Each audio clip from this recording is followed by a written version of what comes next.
everybody, and welcome to the Week in Review, where we take an unscripted look at the big news of the week that was. This week we are going to start by talking about Nintendo and the Game Boy, the grey brick black and white monster that was the original Nintendo handheld console. That console has turned 32 this week. On April 21 back in 1989, it released in Japan for the first time.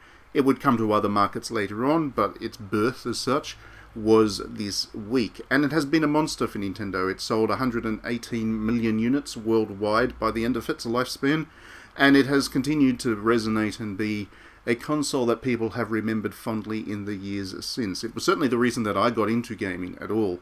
I've always been a handheld gamer first and foremost, and the reason for that was largely because my first console was a Game Boy. I got it for one Christmas, 1 year. It was fairly early on. It wasn't at launch, but it was fairly early on in its lifespan. And I got Tetris, Super Mario Land, and Shanghai, which was a mahjong game. And I was just immediately lost in the ability to lose yourself in these kinds of worlds, this personal gaming device that you could take with you anywhere. And I certainly did take it with me everywhere. And you could just play these games on the go. It was transformative. I always enjoyed video games, but being able to take personal control of the game experience and environment was something that was really valuable to me as a kid and has remained so ever since. I still prefer to play handheld games wherever possible, as evidenced by my preference for the Nintendo Switch now. So the Game Boy really set Nintendo on its path, and it's no exaggeration to say it was one of the most important consoles that has ever been developed. So happy 32nd birthday, Game Boy, and thank you for all those memories. Next up, we're staying with Nintendo and the news that in Japan, Nintendo and a company called Fujifilm have partnered up to create a printing solution just in time for Pokemon Snap. Now, if you have been around long enough and you did play Pokemon Snap when it was first released on the Nintendo 64, you may remember that you could take your physical cartridge to a printing booth which Nintendo set up around the place, mostly in game shops, and you could print out your favourite photos that you'd taken within that game. And that was a really neat feature. Pokemon Snap was all about photography, and what do you want to do with photos? You want to print them out and keep them. Nintendo's found a way now to give you that same feature, but portable. You no longer have to go to a physical printing booth. The company is called Fujifilm, and they have a product called the Instax Mini, which is a tiny little printer, very portable, very easy to use, and it wirelessly connects up with phones and whatever. The idea being that you take a photo with your phone and you can immediately get a printout of that photo, and it is a Polaroid-sized photo that you get. So the two companies have come together. There is an app now that allows you to connect the printer to the Nintendo Switch, and you can print out your favourite screenshots from Animal Crossing, Mario, I believe, and Pokemon will be the big one. It may even be all. I haven't looked into it that closely. It may be any screenshot you want, but they're definitely showing it off in relation to Animal Crossing, Mario, and Pokemon Snap. I think this is a great little feature. I am a big fan of taking screenshots as I play my video games, and I'm certainly looking forward to Pokemon Snap for that photography feature. I mean, that's the only reason to play Pokemon Snap. But as somebody who likes photography, I'm really interested in framing up interesting shots of Pokemon and having a lot of fun with that. So being able to print those out, my favourite photos, would be a really neat feature. This is Japan only at the moment. I don't know if I said that before, but hopefully it does become a worldwide thing if it's successful enough. So next up we have some great news regarding Sony. You may remember that Sony had recently announced that it was going to take the PlayStation stores offline for the PlayStation 3, PlayStation Vita and PlayStation Portable, at which point it would be impossible to purchase new games for download and use.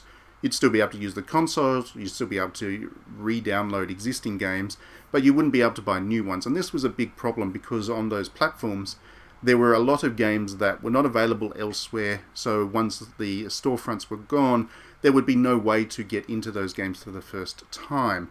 This caused a pretty big outcry because, particularly with the PlayStation Vita and PlayStation 3, there is still a community of people that are looking to use them, and buy games on them, and they didn't want to lose that functionality. And so, in the face of the big backlash, the positive news is that Sony has pedaled back from that. The PSP store is still going to be taken down, but it had already been basically gutted anyway, so there wasn't so much of a loss there. The main thing is the PlayStation 3 and PlayStation Vita stores will remain online into the indefinite future. That is not to say they will never be taken down again, just that Sony will only pull them down when there isn't going to be so much of a backlash from doing so. You should certainly still download the games that you're interested in, try to back them up as much as possible, and just secure those consoles, because if nothing else, this whole saga has reminded us that digital games are not forever, and that if we want to continue to have access to them, we need to do what we can to preserve them ourselves. Okay, so for the fourth story this week, we're going to be talking about a game, if you could call it such. I don't, others do, but a game called Zed Run. Now, Zed Run is, unfortunately, an Australian-developed thing. I wish Australia wasn't associated with this, because I don't think it's good on any level, but nonetheless, it is an Australian-developed thing, and it has been turning heads internationally. There has been all kinds of press about it. The international media has picked up on it. It has been trends on Twitter around the world, and just about everybody seems to be playing it right now. Now, Zed Run is horse racing, but not normal physical horses, not real-world horses. No, it's digital horses. And not just any old digital assets. No, it's NFT horses. So it is, every horse in the game is unique and owned by one person. You can breed them, and then you get additional NFT horses, and you can sell them off. You can enter them into races and bet on it and all that kind of stuff. It is real-world horse racing infrastructure and experience, just in the digital realm.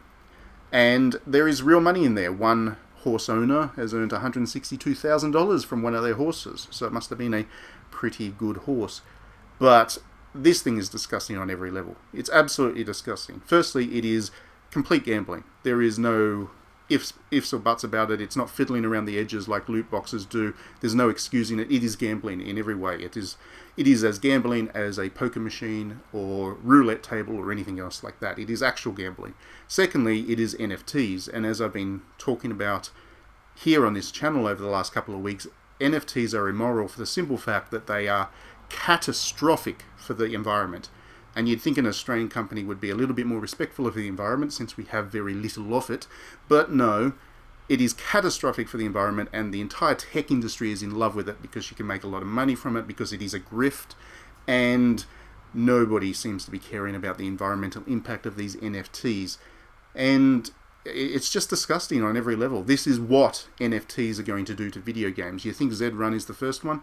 Well, I mean, Zed Run is the first one, but you think it's going to be the last one? It is not going to be the last one. This thing is going to start to punch deep into every video game. Activision is looking at these things, EA is looking at these things, and you can be sure that they're looking at Zed Run and saying, well, hey, look at how much money that's making. How do we put that in our FIFA games? How do we put that in our Call of Duties? This stuff is going to destroy video games. Do not touch it. Do not play Zed Run. Do not just... If you see NFTs in the game, don't encourage the developers and publishers. And finally, this week, we have an example of a game developer saying something pretty silly. You may remember Days Gone. That was the Sony open-world zombie shooter blockbustery thing that they churned out, what was it, a year ago now, 2 years ago? I can't actually remember when it came out. That shows how little impact it had.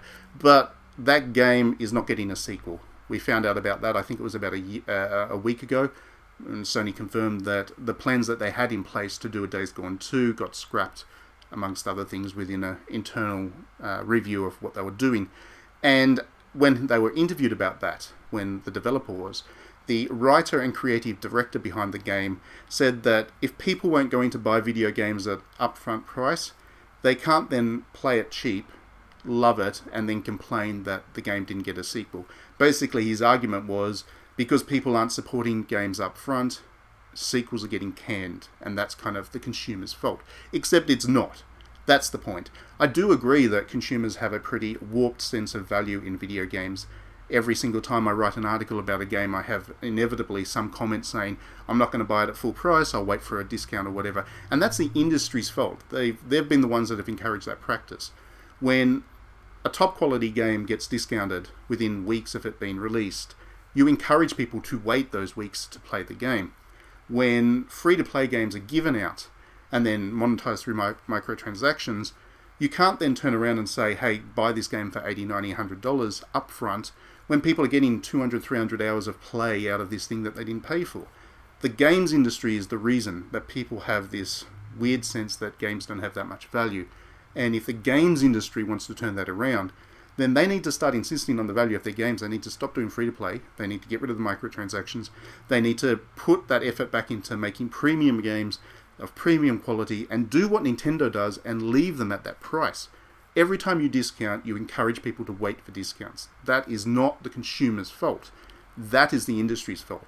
And video games aren't the only ones to do that. It's been an issue with fashion for however long as well, because in fashion they need to keep moving inventory. So they continuously have these sales these days to try and encourage people to buy the older clothes.